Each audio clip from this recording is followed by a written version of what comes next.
Welcome to Power Women of the Trades podcast. This show is all about breaking barriers and changing the game. Our guests will feature some of today's most successful female entrepreneurs and other advocates of our industry as well. Because if there's one thing we know for sure, female-led entrepreneurship drives change on multiple levels. We want to empower women in the trade industry like you so you can maximize your potential, stay balanced, achieve long-term success, and claim ownership over your life. Let's get started. Hey everyone, it's Leslie and Cassie here with Power Women of the Trades podcast, and we're so excited for our guest. It is Denise Swafford. She is the VP of Coaching for P1, which is it's a platform group of companies, correct, in home services? That's correct. We're a private equity group that is acquiring companies under one brand. Nice. Awesome. I know that is a big topic in our industry right now, which not really the topic of what we are talking about, but it seems to find its way into our conversations on all some the time. Level. Okay, let's kind of start at the beginning. I know when we met at our meet and greet, you just had so much wisdom. I felt like I couldn't even discern what we needed to talk about. I was just really excited because you just had everything that you talked about, I was like, I can relate that to everything that's wrong with our current company, when you were talking about Sigma 6. So start at the beginning, give us a little bio, how you started, how you got there, where you are now. Awesome. Well, I'm excited to be here. So thank you guys for having me today. So like we talked about, Leslie, so I got my start in the industry like a lot of us do by somebody that claimed to love me, happened to be my father, And the only thing in life I knew as a child growing up is I wanted nothing to do with the home services industry. Right. Where I'm at today. Yeah. I remember some of my earliest memories were riding around in a truck with him, and I was his gopher. I would go for that and go for this and, do that kind of thing. And as I graduated high school, I got married and started my career. I was working out at the military base, met my husband. I'm from Fort Walton Beach, Florida, originally in the panhandle of Florida. And my husband and I met, we got married. He was in the military. Got pregnant, had a child, and then I did not want to go back to work. I was working civil service at the time, and I did not want to go back to work full time. And I thought my dad had started a business of his own by then. And he said, you know what, come on over here and you can kind of work part-time, answer the phone, that kind of thing, and just bring my daughter with me. So that's what I did. I had a playpen sitting in the office with me. We were working in the converted garage of his home, and I was answering the phone and dispatching some technicians, and decided about 6 weeks into it that I absolutely loved this industry. So I found a fantastic nanny and shipped my daughter off to daycare and just really dug in deep. And as I'm sitting back watching my dad run this business, we were doing probably about $500,000 at the time, very small, working out of the converted garage. I just saw him really struggling with things, and I didn't know a lot, but I knew there probably had to be a better way to do things than what he was doing them. So he would bring in the one technician we had, and he would say, all right, where have you been this month? And my dad would write invoices out, and we would mail them out, and he'd put all these little piles on the floor. And I'm like, I don't think that's the way we're supposed to do it, Dad. And so I started on a quest. I found a best practices group this was back in the early 1990s. I found a best practices group that was around back then. It was called Contractor Success Group. I joined that group, and really that was a transformational moment for me. And I didn't realize at the time how much it would be a transformational moment for my career. But we started implementing systems and processes into the business, grew the business. I actually wound up buying into the business along with my husband, and we became owners in the business. And then we were able to sell our business in the first round of consolidation back in the early 1990s. So we sold our business to American Residential Services. By this time, I was now the general manager. I was running things on a day-to-day basis. We were probably doing about $4 million at the time when we sold to them, and then just continued to advance my career after we sold. I got asked to become a regional sales manager in the state of Florida, where I had 12 different locations, $55 million worth of revenue that I was managing on a day-to-day basis. So that was a lot of fun. I've had 35 comfort advisors across the country that I was managing, and that was a lot of fun during that time. I remember going to my first event after we sold the business. And the thing that I thought was so fascinating, I had really never thought about, I was one of the first women in this industry really kind of functioning as a general manager. And we take our first break at our first convention, and I go to the restroom and there's no line. Like there's like 2 people in the restroom. Oh, right. And the men's room had a line way out the door. So I was like, wow, this is kind of cool, But anyway, after that, I wound up getting to do a really cool thing. I became a 6 Sigma black belt, which I used to say that meant I couldn't break a board, but I could do lots of things with process improvements. Now I can actually break boards because of some of my other experiences that I've had in life. But yeah, that was fun. We looked at different pieces of the business and figured out, what was working well and what wasn't. And when you think about 6 Sigma, it's a fancy term for process improvement. And I always like to say it's kind of like the airlines, when you go take off and you land and you're on a flight, you want that plane to work at a actually higher than 6 Sigma rate, because 6 Sigma means 99.999% defect free. And I know I want it to land safely. Right. Mm-hmm. If you look at the baggage handling process, much different process inside the airline industry. That's true. That's more than once.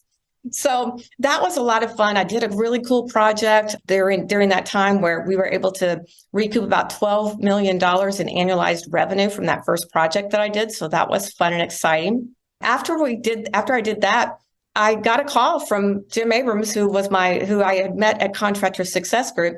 And he actually invited me to come look at a position that he had as a training director at Success Academy. So I picked up my family from Florida, moved them to St. Louis, got into the training side of things and loved it. So I started training call center people and dispatchers and technicians and salespeople, just frontline communication skills and leadership skills and finance skills and things like that. So that was tons of fun, except it was in St. Louis and it rains and it snows and I'm a Florida girl and I did not know how to deal with the snow very well.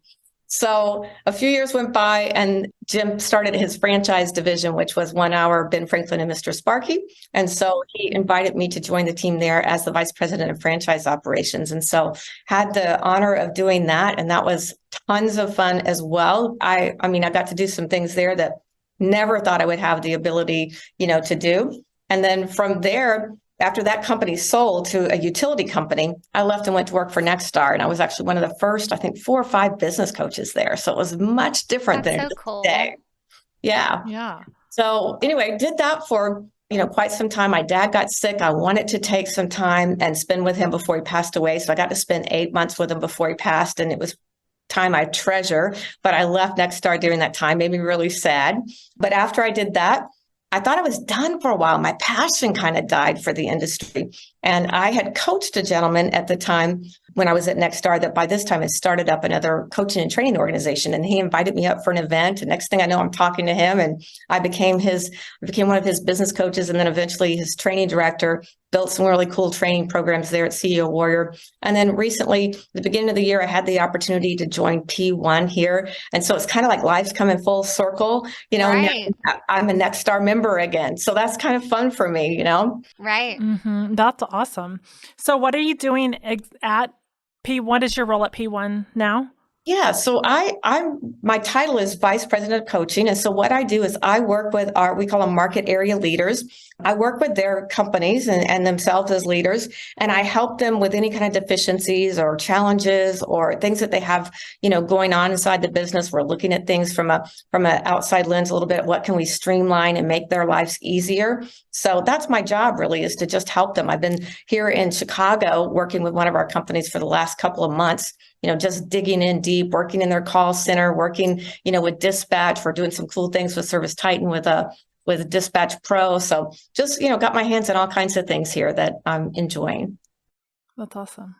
Okay, talk a little bit, because I didn't know what Sigma 6 was. I wasn't familiar with that term. And something you said on our call was one of the biggest things you look for, or one of the most common things that you see, are $0 calls and cancellations. But there's always something, but and kind of start there, because I'd love to hear what you say about those two things, because I know for me, when I start looking and running those reports in Service Titan, I feel like I'm banging my head against the wall on how to stop that, or just anything that you can't expound on that. I'd love to hear what you have to say. Yeah, absolutely.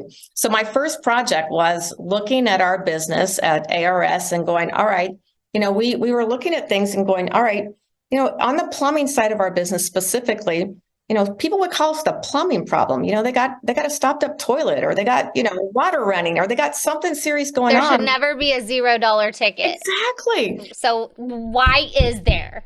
So 25% of the time we were walking away with no money, and it was driving us crazy. Like, what was causing this? And so Six Sigma is really this process where you go through and you start by defining, what is it that I'm going to look at? What's my challenge that I want to solve? So we define the situation, and then we go out, we gather some data, and we measure. So it's called DMAIC. So we define, we measure, we analyze, we improve, and we control. So when I measured, I literally looked at hundreds of thousands of service episodes all across our organization.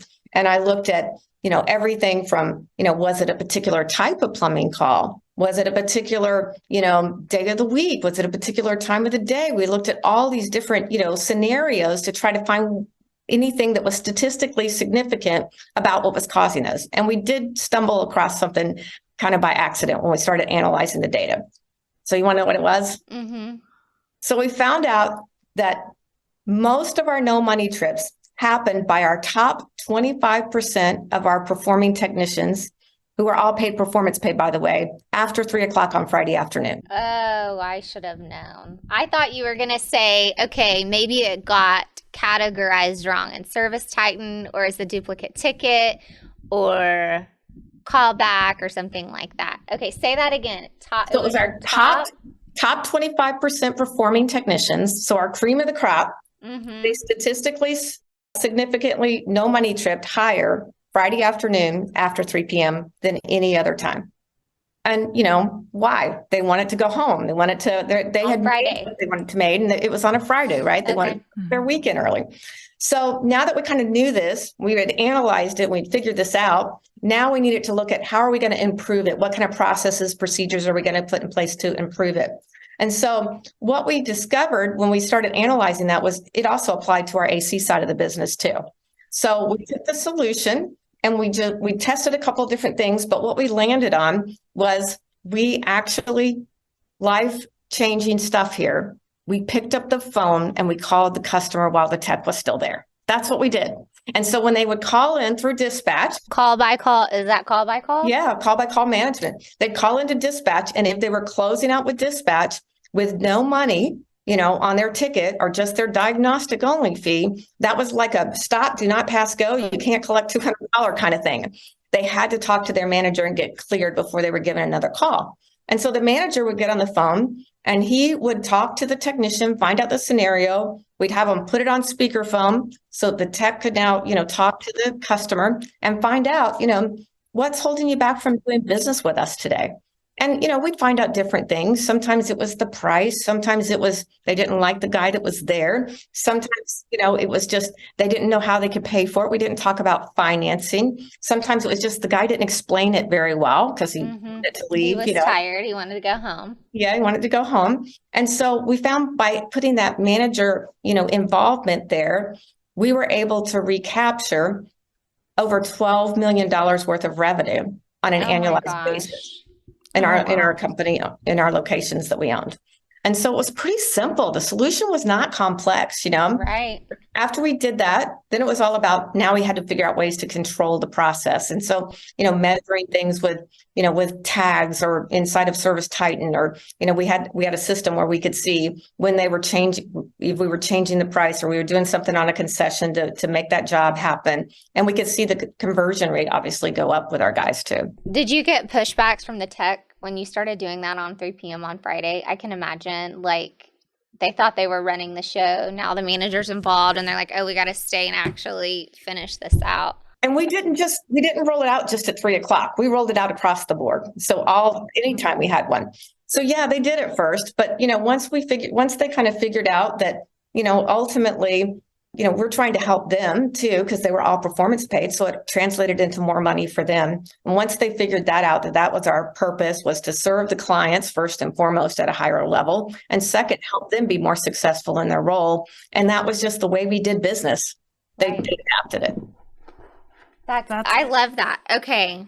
I mean, we could go down that road. Talk about cancellations then. So we did the same kind of process with our cancellations. We looked at why would somebody call us, book a call, and then before we could get there, it would cancel, or, they would sell something, and then before we could go actually do the work, they would cancel on us. And so it was the same kind of process: define, measure, analyze, improve, and control. And what we found out was simply by asking people, I'm so sorry to hear that. May I ask why you're canceling? It was amazing what people would tell us. And then we could work with that once you get the answer. One of the things, I get to do a lot of here is I like to listen to a lot of calls, Mm-hmm. I mean, I get excited when I listen to calls and I see opportunities. But if somebody's calling in to cancel, more often than not, I just hear a customer service rep say, okay, I'll cancel that for you. Instead of just asking a simple question, I'm so sorry to hear that. May I ask why you're canceling? Mm-hmm. Was there a common denominator with the cancellations? Was it something like we found someone who, I went down this rabbit hole with cancellations a few months ago, and I felt like a really high cancellation rate. And I'm curious what you found, you found that with the $0 calls happening after 3 p.m. on Friday, was there a common denominator for cancellations? Yeah, for cancellations on the inbound phone call, a lot of times it was the response time. And so, right, could get someone out sooner. They could get somebody out sooner. And so that just gives you, more. Which I would also like to say, the 3-day call board is really hard in plumbing. So there's that balance. We've had to adopt a 2-day, and that's helped a little bit. But I mean, that's a real thing that happens that can drive up cancellation. Absolutely. And you'll see some variation between trades too, because plumbing, I think it is more demand driven, and HVAC, they'll be a little bit more patient, sometimes. So what we found was that's really what it was. And it's a staffing indicator. Mm-hmm. I'm literally taking notes right now and sending it to my team right now. Tune in live. I was like, live from the podcast. Listen to this. Well, it's like I will say when we adopted Next Start, it's been a little over a year for us. There were some parts of that, and specifically the 3-day call board and plumbing. And I would get into colorful conversation with our business coach about that, because I'm like, that's not going to work in plumbing, So then we went to a 2-day, and that's worked relatively well. But in plumbing, you got to, you know what I mean? There's some things you're not, of course, drains we do not include in our call board to begin with, but even on some other things like a water leak or whatever, and you prioritize, but you kind of you end up having to adopt things that ultimately work for your company that may not work for others, or you go against the grain a little bit. And that was something that has been difficult to find, that balance in the cancellation rate. And for us specifically, we were just residential service plumbing, so I feel kind of vindicated in that a little bit as I'm externally processing this, because I'm like, you can't wait, you know what I mean? I don't care what your information's telling me, like they're going to call somebody who can get out there sooner, right? It's a hard thing to overcome sometimes. Okay, so let me regroup. I think we can use that. It's okay. We'll see. She's like, should I have said that? Well, I think real. that it's real life. It's real and raw. I think with anything that you take the pieces that are great for you, and there's definitely sometimes with my own coach that I'm like, nah. Are you sure? Now, most of the time, he is sure and smarter than me. So I'm like, okay, I'll do it. But, it's all the perception and what works in your business directly, and totally get it. But I think you talking specifically about, the call-by-call management piece of down to the manager speaking to the customer while there, that's huge. Right. I mean, I have that. I even talked about this earlier, that little alert from Service Titan that says $0 ticket, and it's like, you see a couple of those come through for the day, and I'm like, I mean, could you have sold a filter at least at this point? Like, what were we doing there, guy? Do you see, this is just me asking, like, because I'm curious. I know you work with a lot as you're going through the statistical analysis and these different holes that you find. Do you find more success in companies that kind of do, so we don't do on-call or weekends, but I know do you see success in companies that are doing like a 2-shift system where maybe someone's 8 to 3 and then the next group comes in from 3 to 8? Yeah, actually, that's one of the things that the company that I'm here in Chicago working with now, they have shift work so that their guys are still, not really working a ton of overtime. We're not open on Sundays. We have limited hours on Saturdays. And, that way they have their work-life balance too. But yet we're able to extend our coverage to our customers. And that, I think, is critically important because, we are a retail type business and it doesn't, equipment doesn't break just between 8 and 5 Monday through Friday. And I know I did the same thing in my own company as well. I'm curious, how do they deal with the vehicle situation? So we let our techs take our vehicles home. And people that are doing that 2-shift process, I'm thinking they're not out buying a whole other fleet for the second shift. This is me just bouncing. What are they doing on that? Well, I'll tell you what I did in my own business that I found worked really well is we had a few of our vehicles that we would use as shift vehicles. And so we had one tech that would work in it a certain period of time. And then because we were in a military community, we actually recruited some military guys that would come in that had HVAC and plumbing experience. They would come in as soon as they got off from the military, work a few extra hours each night to earn some extra money. Oh, I love that. And so what would happen is the first guy would come in. They kept their tools just in bins, so they would just take the bin off the truck when their personal tools, and then leave the vehicle parked. And then the next guy would come in, pick up that vehicle, drive that vehicle, run his calls, and then bring the vehicle back to the shop. So the guys that worked their shifts did not drive it home. Okay, let's go back to the shift vehicles that you were talking about with the company you're currently working with. First of all, what are the 2 shifts, and then talk about the vehicles one more time. I'm not sure if that got cut off or not. Yeah.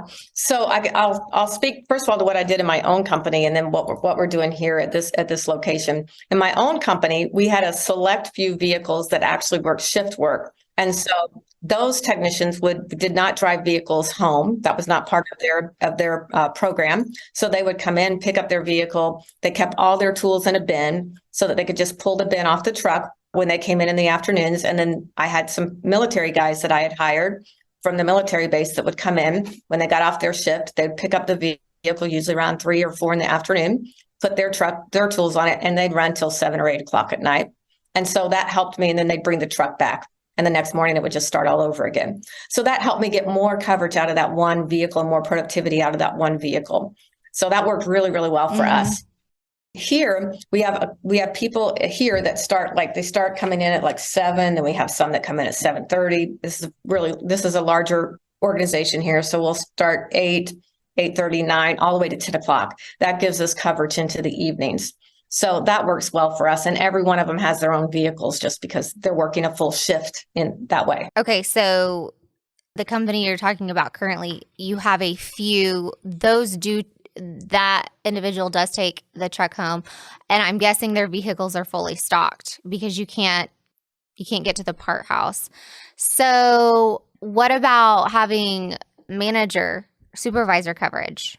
Yes, we always use managers on duty. So we had managers that would work a shift and come in a little bit later too in the daytime and stay later into the evening, because my philosophy in my own company was that if I had people out in the field, it was my job to be out there supporting them as well. So we had, a manager on duty, we had a dispatcher on duty, we had a call center expert on duty. And so we provided that support. They might not physically be in the building, but they were working on call right alongside our team. That's how we do. So like instead of having like an on-call rotation, all of our techs start at 7:30, but if today would be your on-call day, you don't come in until noon, and then they work a 12 to 10 shift. Yeah. So then everyone that came in at 7:30, and then as we get busier into our season, we have a few that do that rotation that come in and have the 12 to 10 shift, but that way they don't end up, because what happens, especially in HVAC, is in our peak season, they would just come in at 7:30 and then all work till midnight anyways. And so that requires them to have that 5-hour break in the morning. They come at noon, and then we double up their weekend on call. But that helps a ton. And then like she said, we do the MOD schedule. There's always a dispatcher on call and an MOD on call. And then as we I wonder how that busier. would work, though, because we have one manager. We have one service manager, and then we have a drain manager. So, and then a call center manager. They all take a rotation. Yeah, they all took rotation. It didn't have to be a field manager. Now, if something came up and it was the call center manager and there was somebody that needed technical assistant, she knew how to get a hold of somebody that could answer the question. I gotcha. Doesn't necessarily have to be. It's not. It's more of like, I always tell my MODs, like, it's not your job to work them through the technical. The service managers for the departments are technically on the MOD every day, because they're going to, if it's like our field supervisor for HVAC and our plumbing manager for plumbing, they're honestly on call 24/7, right? Because they're going to call if they're needed. But then the actual MOD is just really there for like customer scenarios, support. Worst case scenarios. Meet them, help them to open the supply house if needed, those types of things. But definitely, I think I love your perspective of the industry, Denise, though, because you have literally, I feel like, worked and I mean this respectfully, in every aspect. And now it's full circle because you're working for PE. And was bought by PE 30 years ago, you said, or so. So it's like, it's crazy, but you have such a perspective because you know what worked in the 90s. You know what didn't work in the 90s. You know what worked in the 2000s. You've seen a couple falls of the industry. You've seen, I feel like you've seen, because the industry has been always a little bit bipolar, right? So I always say it's always been a little bipolar. So you've been able to see, and the fact that you're still standing is a lot, right? Says a lot, right? You made it. I did. And I still love it every day. And it's interesting. There's so many things that I've seen change, but yet there's so many things that are still the same. What is the biggest change you've seen since COVID? Since COVID? I think that's a really good question. Or not since COVID. Like you could say in the last 5 years, what are you seeing in the contractor landscape?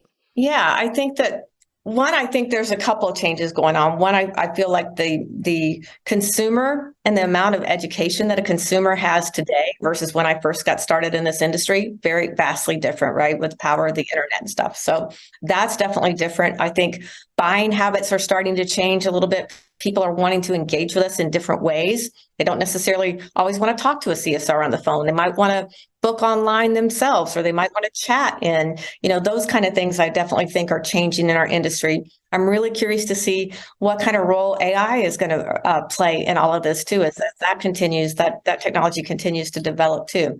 So I think there's lots of cool things still ahead of us, but that's the thing I think has changed a lot. And then with the contractors, I think more and more contractors today are really stepping back and thinking about, thinking about the future. What's that next level look like? How do I have my exit strategy, whatever that is, whether it's to transition to your children, whether it's to sell the PE one day, or whatever that might be for you. I think contractors are becoming more educated and thinking about that more. Like my dad didn't think about that when he started his business. And he wanted to own his own company. The access to information that we have, social media can ultimately, we seem to always talk about the negativity, and there's a lot of negativity, but the information for the contractors and the people that have started these Facebook groups to truly just educate and give the regular guy access to information, even just on the landscape of M&A. How would we have ever gotten that information to be educated about our own value and who we are, so that when we are approached, we can come from a position of power and not just being blinded by money being thrown at us. I do think there has been a lot of, like you're saying, buyers are much more educated. Well, now we're much more educated too. So I can imagine that has changed things so drastically. Yeah. Yeah, I remember going through the process of due diligence when we sold our business, and we sold it to a publicly traded company, and it was a daunting task, and there was no Facebook groups at the time to go ask a question to. And I was very blessed that I had some mentors in my life that have just been instrumental for me and helped me kind of navigate through that process, because it was new frontier for us. And I'm thinking about too, like I was in my brain, like when you said we were $4 million then, but your $4 million then was probably like an $8 to $10 million company right now. Today. Yeah.